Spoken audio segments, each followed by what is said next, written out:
So today we're going through 11.2, and in 11.2, we're just looking at some different factors that affect how people access health services or access health information. Now, we know that, for example, just because we've got the internet, just because we've got medical centers where we are in the world or where we live, it doesn't mean that everywhere in Australia, people are going to have an equal access to healthcare. What that means is if I'm living in a really rural or remote area, there might not be as many medical centers. I might not see like 20 or 15 medical centers on one strip of road.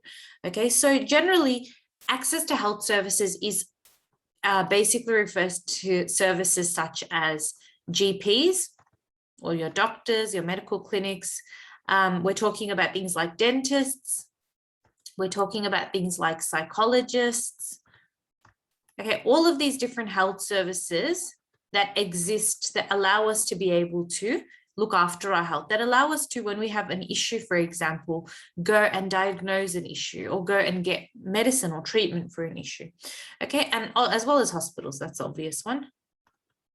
And all your other allied health services that are usually covered by private health, for example, your physio, for example, chiropractors, all of that stuff is also included. For example, opticians like Specsavers and stuff like that. So all of those are health services. So as we're going through the few factors today, just think about how would the factor that we're looking at influence a person's ability to access these kinds of services. Okay, that's the main idea. All right, so let's just, and some of these we have actually covered in Unit 1, and you will actually cover some of these as well in Unit 3. Okay, in fact, there's a big topic in Unit 3 next year when you do health that actually focuses on the different factors that influence, access to healthcare. Anyway, so this is the overview of the kind of factors that we're looking at today, factors that affect people's access to health services. In the example I just gave before, like with reference to, if you're living in a very remote area in Australia, rather than a metropolitan kind of suburban or city area, geographic location is something that may affect your ability to access health services. And what geographic location is it's basically where you live or where you're located compared to someone else. Okay, and usually we refer to two types of geographic locations. We refer to metro locations or metropolitan, which means they're kind of like you're in a suburban or you're in a city kind of area. And we're also talking about rural and remote areas. You're going to learn a lot more about these two areas and how living in these areas affect your health status next year. Okay, so rural and remote areas are another type of area or geographic location. So whether you live in that or that can influence your access to healthcare services. Socioeconomic status, we've gone through this a lot in Unit 1. You will continue to learn about this next year as well. Socioeconomic status or SES refers to kind of your, not just your income, but overall your educational qualifications, overall your assets. For example, do you own your own house? Do you have your own car? Do you have your own computer? So all of these things that basically allow a person to be financially stable or to be in a stable kind of place in their life is what socioeconomic status refers to. Okay, so that's basically what socioeconomic status is, and that can actually affect our access to health services. Remembering, guys, that not all health services are essentially free. Some services come at a cost. Okay, and so depending on your socioeconomic status and where you're at, you might not be able to access those services. Particularly, we're talking about things like that are usually covered by private healthcare. Remember, we said not everyone can afford private healthcare. So things like dentists may be affected. Okay, health literacy. Health literacy is like our basic health knowledge. Okay, it's like if we're talking about general knowledge of health concepts, that's what health literacy is. It's your ability to know, for example, that using the same cutting board for meat and veggies and other food items can lead to cross-contamination. It's your knowledge of knowing that once you finished using the bathroom, you need to wash your hands with soap or with an antibacterial hand wash, because otherwise you may, there's a lot of bacteria that's on your hands that could lead to, food poisoning if you were to eat food later on. Okay, so essentially that's what basic health knowledge is. That's what health literacy is. Cultural factors is looking at the role of culture or your kind of ethnic background or your cultural background when it comes to accessing health services. Some cultures don't really believe in Western medicine, or they believe in it, but they don't really access Western medicine. They look towards natural remedies situated within their culture before going to the actual doctors. So that can be a kind of access or factor that affects your access to healthcare, as well as gender. So you're going to learn more about this as well next year. The impact of being male versus female on your health. Okay, so generally, what difference does that make? If you're a male, both in terms of your attitudes towards accessing healthcare and in terms of the frequency in which you access healthcare. Okay, so those are the factors that we're going to go through today, just a quick overview of all of them. And this spread is really straightforward, so it's not going to take us too long to cover it as well. But if you have any questions, just let me know in the chat box as we're going through. So the first one is geographic location. So as I mentioned before, geographic location is mainly talking about whether you live in a metropolitan kind of suburban area like what we do now. For example, most of us, or all of us, I would say, live in a metropolitan or an area where it's composed of many different suburbs within a close vicinity or proximity to one another. Okay, so if you're living in a rural or remote area, we're talking about certain areas of, for example, Northern Territory, where you might have one house, and for hundreds of kilometers, you might not see any other houses at all. Okay, so that's essentially what a rural or remote area is. You might need to drive 2 hours to reach the nearest medical center or the nearest hospital. So you're pretty much physically or geographically distanced away from those healthcare services. And one of the issues with that is if you're living in an area where you have to drive 2 hours to get to the nearest hospital or medical center, that's actually going to be an issue, because let's say you're really ill or you're really sick and you need to get medical treatment straight away, you're not able to access that healthcare very quickly. Okay, and for that reason, you might actually get more sick because you're like, oh, it's too far of a drive. I'll wait for another week, see how it goes. I'll wait for another few days, see how it goes. So you're not actually getting prompt treatment, and you're not actually getting prompt diagnosis of your condition. In other words, the diagnosis and the treatment of your condition becomes delayed. And as you would know, whenever you delay some kind of a health issue, it always ends up getting worse, and it always ends up causing you further illness, further pain, and further suffering. Okay, let's see how much you guys remember from chapter 2, from our health status indicators. What's the name of a health status indicator, guys, that I can attach to this, this part that I've just bracketed here? Illness, pain, and suffering. So when you delay your diagnosis and treatment, your illness, pain, and suffering increases. That means increased what? So fill in the blank.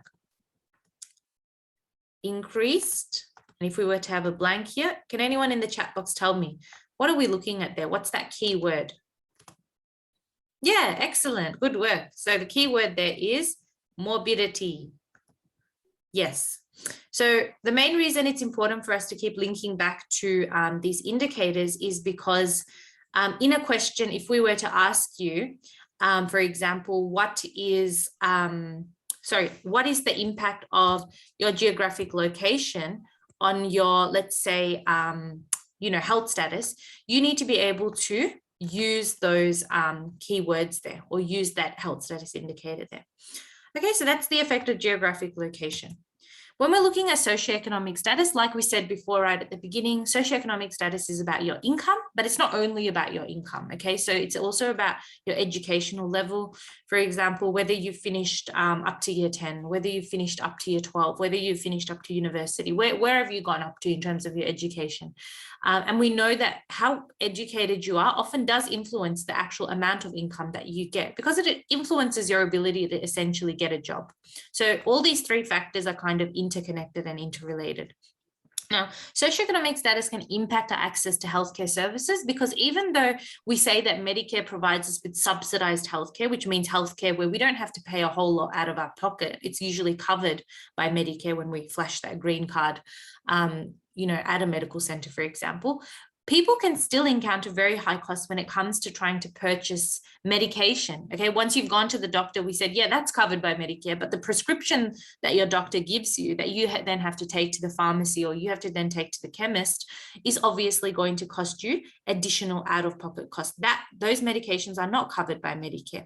And even if you have pharmaceutical benefit scheme or you're eligible for the PBS, you still have to pay an amount. Okay, remember, PBS doesn't provide free medication. It just provides vital medications at affordable costs.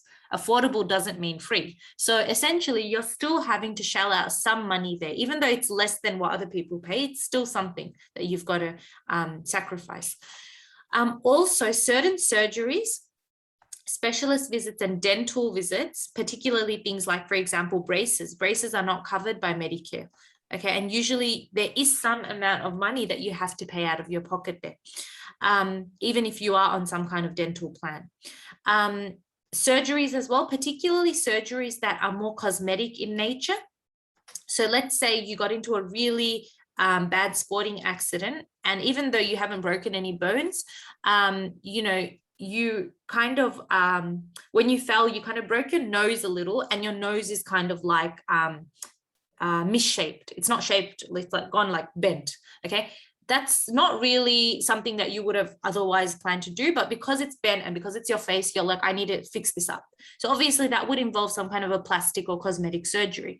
Because that surgery is for the purpose of fixing up the shape of your nose, that would actually not be covered under Medicare. Any cosmetic surgery, whether it's Botox, whether it's like a reshaping, all of that stuff basically will cost you extra money. That's not covered by Medicare.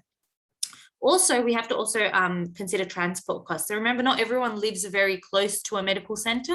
Some people might need to take a bus. Some people who can't drive, if you're living in a remote area or rural area and you can't drive, you might have to get a taxi to come in for you, or you might have to take an Uber to get to the place, to get to the medical center or hospital. So that can also cost money. Even Mikey, and even like public transport is quite expensive, especially if you are not a frequent traveler and you don't have access to those kind of discounts there. Also, whenever you need to access additional services like physio or dental or chiropractors or psychologists or dietitians, all those extra ancillary allied health services that are usually covered by private health, we need to remember private healthcare is not free. Remember, we said that private healthcare involves premiums. Premiums are just like a phone plan. You pay a premium, you pay a cost each month, and those premiums are often high. Okay, and if you're someone with a low socioeconomic status, you won't be able to access private health cover at all, okay, because it's too high. You can't afford it. You've got to pay the rent, you've got to buy food, you've got to pay the bills. So when you've got a low socioeconomic status, your ability to access services like physio is already restricted compared to someone who's in a better financial situation. Okay, so that's socioeconomic status. So you remember, we've got a few examples here for how socioeconomic status affects a person's health and well-being in terms of how they can access healthcare. You don't need to know all of them, just know at least one example, okay, just for the second for the exam. Okay. The next one is health literacy. So health literacy is a person's general knowledge of health, kind of general health understanding, general health knowledge. So in other words, when we're talking about health literacy, we're talking about that basic or general health knowledge. Okay. You don't need to have like a PhD to have this knowledge. It's something you learn as a result of your normal schooling, as a result of having health classes at school, food tech classes at school, as a result of just growing up in a society that does value health. Okay, so health society is a person's ability to understand those, to have that general knowledge, and then to make proper health decisions based on that knowledge. Okay, for example, for now, we know that COVID is rampant in society. We wouldn't really leave the house without wearing a mask. We wouldn't step foot into Coles without wearing a mask or without applying hand sanitizer after we've left the place. So those are particular decisions that we make based on the health literacy that we have. So you can see that your health literacy does influence your decisions. So it's like a two-way relationship there. Now, if you've got low levels of health literacy, which we generally see in people who have a lower formal education or people who have attitudes that go against the majority view. So, for example, currently people who I don't know, probably this percentage has decreased from last year, but last year when COVID was first starting out, there were a large percentage of people who, for example, thought that COVID was a scam, that COVID was some kind of conspiracy, okay, even though there was evidence to suggest that it was real, it was spreading, it was putting people in ICU. So when you have low levels of health literacy, you're not really able to understand that these kinds of diseases, you might not be able to understand that the infectious nature of such a condition or such a disease there, okay? And because of that, you might engage in lower rates of participation in preventative health approaches. So this means things like vaccinations, for example. We know that even today, some people are still against vaccinations, which is fine because some people have medical issues that may not allow them to get vaccinated. Some people might not, it's still a freedom of choice thing in a democratic country like Australia, but they might not believe that vaccinations work, even when there is evidence that vaccinations do work. So health literacy is about that. It's about your general knowledge and understanding. Now, we have to think about how does this relate back to our access to healthcare? When we've got lower levels of education, we're more likely to not be able to see the bigger picture in terms of health. And that might not allow us to make better decisions in terms of our healthcare, which can actually jeopardize or compromise our health in the long run. Okay, particularly if, let's say, you don't want to get vaccinated, you don't believe in vaccination, you don't believe it'll work, and maybe down the line, for some reason, a person develops COVID and they're put in ICU. Okay, and their health could have been better and that disease could have been prevented if they had just believed in that initiative a little more. Okay, so that's just one example, but yeah, we can apply this to any actual concept. Okay, some people still believe even diseases like diabetes that they're not a thing. Okay, that diseases like even if I get diabetes, not a big deal. I'll just continue eating what I want to eat. They don't understand that link between nutrition and health sometimes. Okay, so that's health literacy there for you. So just learn any one example that's easy for you to remember there. And remember, we always need to be linking back each of these factors to how they influence a person's ability to access healthcare or to access some kind of health information or health knowledge. When we're looking at cultural factors, we need to remember that with cultural factors, there's always an issue of language barrier. Okay, this is why in a lot of our medical centers around our communities where we do come from, or we do live in quite multicultural communities where we've got different cultures. The medical centers and the doctors will often say something like, if it's like Dr. Something Khan, and it will indicate the languages that that person speaks. So you might say, okay, I speak, I don't know, Hindi, I speak English, I speak this, I speak that. Okay, so it'll mention all the languages that these doctors speak. And one of the reasons they do this is because not all your patients will be really proficient or very good at speaking English. Okay, for a lot of people, English is their second language. So being able to speak to a doctor in your mother tongue or in your main language that you speak at home is actually easier for you. It's often easier for you to explain your health conditions or explain what you're going through if you can explain that in a language that is easy for you to talk in or to communicate in. Okay, so first of all, getting rid of that language barrier is the most important thing. And I think in most of our medical centers, we are able to access doctors or access services that allow for that. Even when the COVID was starting out and people were, calling up the COVID hotline, there was always this option that if you need an interpreting service, please press 5 or please press 4. There was an option for that. Okay, so basically allowing people to have that access to clear communication through breaking down those language barriers. Okay, the other reason that it's important to break down language barriers and overcome these cultural factors is because if people don't understand the information that they're given, they're less likely to follow it, okay? Or they're likely to follow it in a way that's actually wrong. They're likely to misunderstand or misinterpret that information. So being able to speak to a person in a language that they understand makes them feel safer. And it also allows for us to fulfill this idea of cultural appropriateness when it comes to when it comes to things. For example, if you're going to a doctor that speaks the same language as you and they come from the same cultural background as you, if you suggest that, oh, doctor, I've heard of, this natural remedy that I saw online, what do you think about this? And if they know that, oh yeah, that's turmeric. Turmeric is an anti-inflammatory. Turmeric is a very good very good for the immune system. If they understand the certain food product or the certain home remedy that you're talking about, they're less likely to kind of laugh it off, or they're less likely to make you feel silly for trying to explore that idea, because they can relate to what you're talking about themselves. Okay, so that's kind of another reason. Now, for Indigenous Australians, so our Aboriginal Australians and Torres Strait Islanders, the predominantly Western-oriented health system can be very overwhelming for them, can be very intimidating. We have to remember that Indigenous Australians, they have a pretty negative history, okay, with Western society, and they have been discriminated and continue to be discriminated against with reference to access to healthcare, with reference to educational access, all these things. So it's really important to remember that whenever we open up a medical center or open up a hospital in a place where there are a lot of Indigenous Australians, for example, Darwin or Northern Territory, in all these areas, it's really important that we make sure that the people who are running those hospitals or medical centers understand the actual cultural importance or the cultural emphasis that Indigenous Australians have, because Indigenous Australians, like many of our cultures, they do believe in natural remedies. They do believe in the power of things like herbs and fruits and different foods in actually healing the body, okay, which is what a lot of naturopaths today kind of focus on. So if these people are staffed by, Indigenous practitioners or even non-Indigenous practitioners who understand them and who can relate to their culture, they're less likely to feel disempowered and more likely to feel empowered and proud of their culture and, happy to actually use those natural remedies. So really important to make sure that whatever medical kind of service is being provided, it's done so in a culturally appropriate way.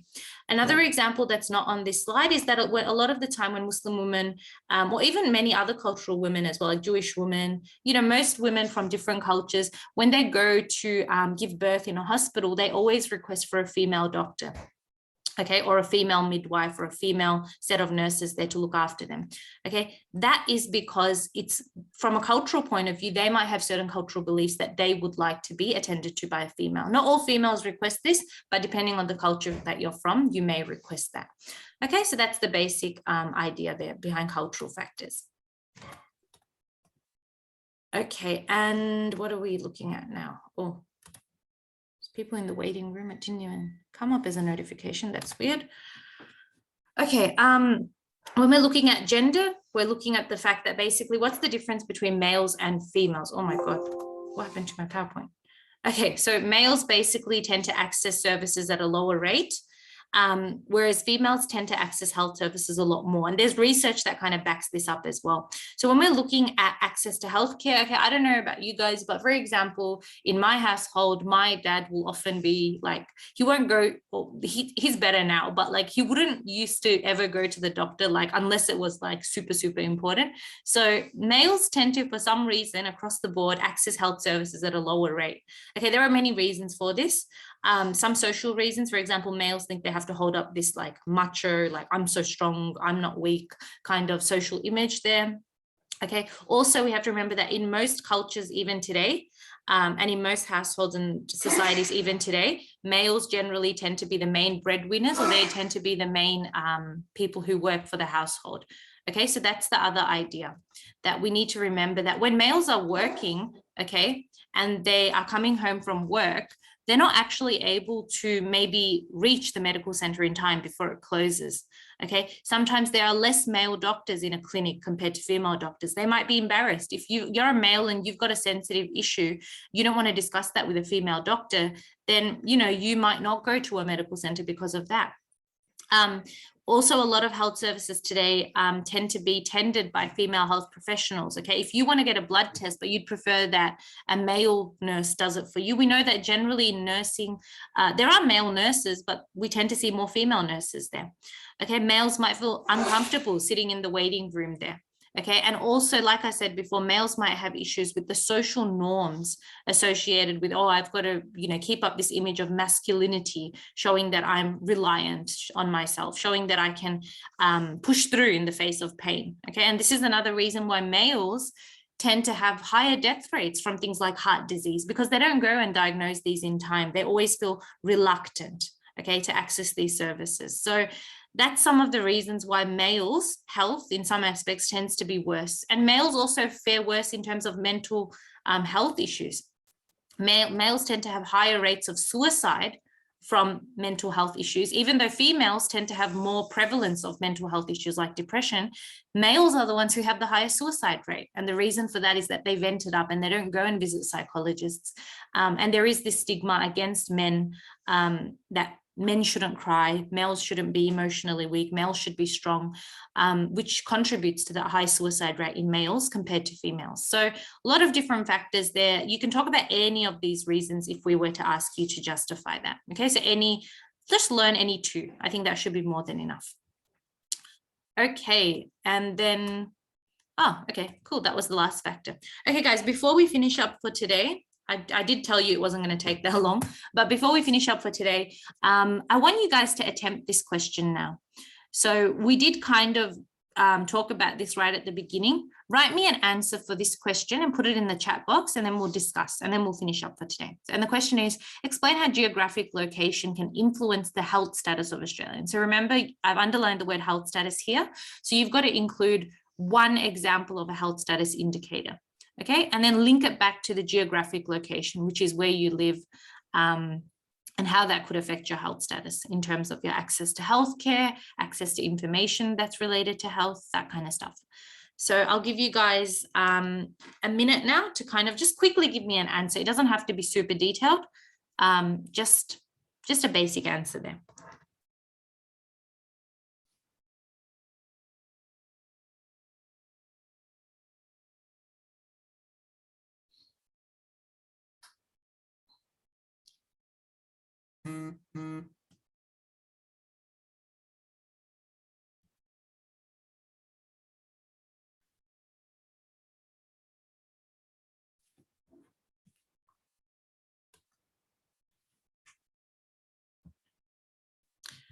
Okay, what do we think?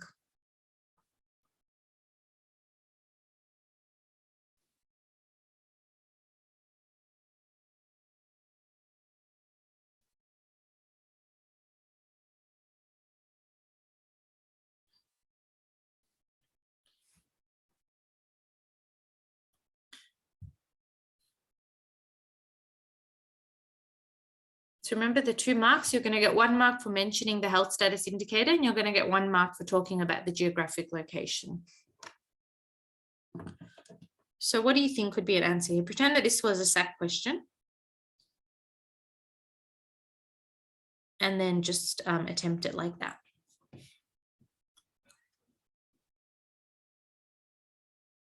Okay, so we've got 1 answer. In terms of where people who live near urban areas will most likely have medical centers around them, allowing them to get usual checkups and keeping them on, don't have such access to, which ultimately lead to an increase in morbidity. Yeah, good. Geographic location can be influenced to health status as if they are located in rural areas. Their diagnosis and treatment may be prolonged. They need to drive long distances. This can give them further illness, pain, and suffering, resulting in an increase of morbidity. Yeah, excellent. It can increase one's morbidity as those living in rural areas might not have many clinics or doctors close to them. This means that they might not get treatment until their condition gets very severe. Yeah, that's good. Geographic location may affect a person's life expectancy, as living in a rural area can affect the person's ability to go to the doctor for medical attention. Yeah, that's good as well. Good answers, guys. So yeah, with this question, all we're really doing is there's a range of ways that you could answer this question. Most of you talked about how living far away from a hospital or medical center can influence your ability to access that, or you have to drive really far distances. That's the main way that you would discuss the idea of geographic location. So that's good. Just some indicators that you could talk about. You could talk about the incidence of disease. Okay. But when you're living in a rural or remote area, the number of new cases of a disease that don't get diagnosed very quickly will always go up. A lot of you talked about morbidity, which is probably the best or the most relevant one that you could have discussed. Life expectancy was also a good one, because over time, if you're living in a rural and remote area and over time you have multiple health issues that are not being diagnosed because you just can't be bothered to travel to the medical center and drive those 2 hours, over time your life expectancy will decrease compared to a person who lives in a suburban or who lives in a metropolitan area, who at the drop of a hat can literally just go to their medical center whenever they want for anything. Okay, so yeah, life expectancy can be affected. We can also talk about the overall burden of disease that these people are carrying or impacted by as a result of living with diseases and not really seeking prompt treatment for those diseases throughout their lives. And we can also talk about this idea of psychological distress, which we learned about in chapter 2 towards the end when we did core activity limitation. The fact that people in rural and remote areas barely have doctors to go to or hospitals to go to, let alone psychologists and mental health services like Headspace or Beyond Blue, indicates that they are more likely to live with mental health issues. We know that already people who live in rural and remote areas, they tend to feel isolated from the rest of the world, and that does contribute to a higher risk of mental health conditions. And so not having a psychologist nearby you, or maybe having to drive an extra hour or so, even further away from the medical center to actually access a mental health service or psychologist, is going to increase the prevalence of psychological distress within those populations that live in rural and remote areas. So a number of different indicators that you could include. Remember, whenever you include one of these indicators in a question like this, you get 1 mark just for mentioning the indicator, and then 1 mark for linking the indicator back to the topic. In our case, the topic is geographic location. Okay, that's the basic rundown of how you will do. So some good answers there in the chat box, those of you who submitted those answers through. So what I'm going to do now, guys, is I'm just going to stop the recording here.